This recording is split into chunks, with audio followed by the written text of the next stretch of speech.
Hi, I'm John Eccles, Majority Floor Leader for the Oklahoma House of Representatives, and welcome to Between Two Chambers. I'm here with my friend, Leader Greg Treat. I'm Greg Treat, Senate District 47, and Majority Floor Leader in the Senate. Well, we had a busy week this week. This is week 10 here with us. I guess we really should start off with our veterans and our 45th day, which was a wonderful day. Had a great joint session. We came over to the House side, and you hosted us for the 4th joint session, and it was a great day to honor. It was really neat to see the people sworn in, the people who reaffirmed their commitment to the National Guard, and the two individuals that just are starting on that journey. And we do this every day. The 45th Infantry is one of the bravest and frankly one of the most war fought, I don't know even the correct way to say it. Most combat hours, respected across the world, spoken about by many military leaders.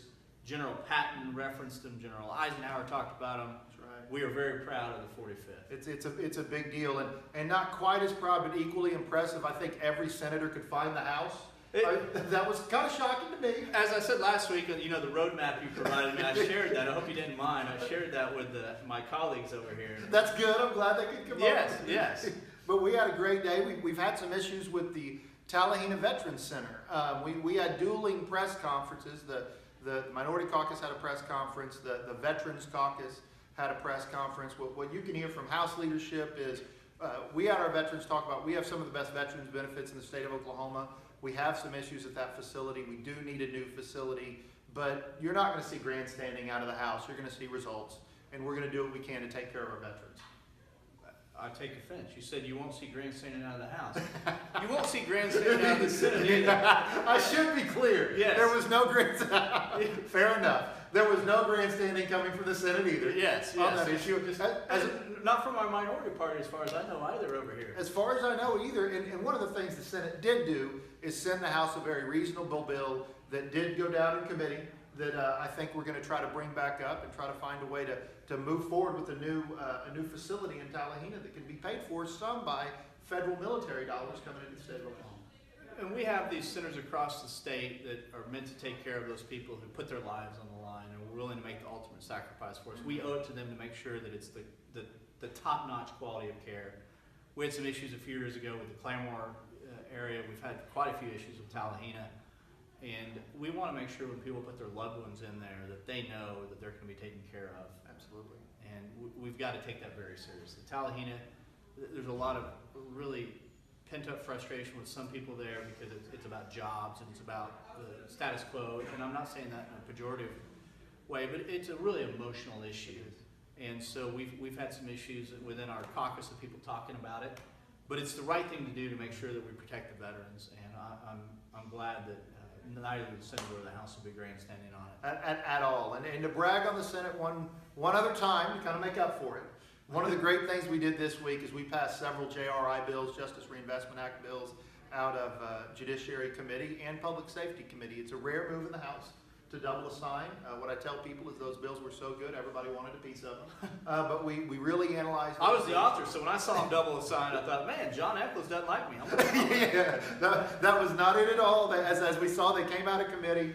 I'm very protective of floor leader bills in the House. As you know. Yes, as I am of yours on this side. But no, we advanced 3 or 4 of those measures that Representative O'Donnell sent our way, and Representative Biggs as well. And we're continuing to advance them. I think there's still some dialogue that has to happen. Pardon and Parole Board needs to be brought to the table on one of the bills that I'm running over on this side, and I've committed to that.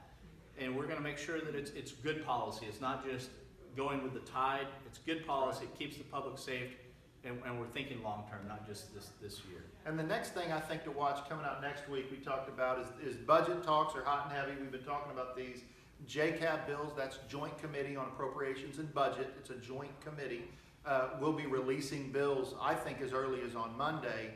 What we're going to be releasing, the Senator knows, so the viewers know, we are going to be releasing bills that take 51 votes to pass. Because of a constitutional amendment, many revenue increases take 76 votes to pass.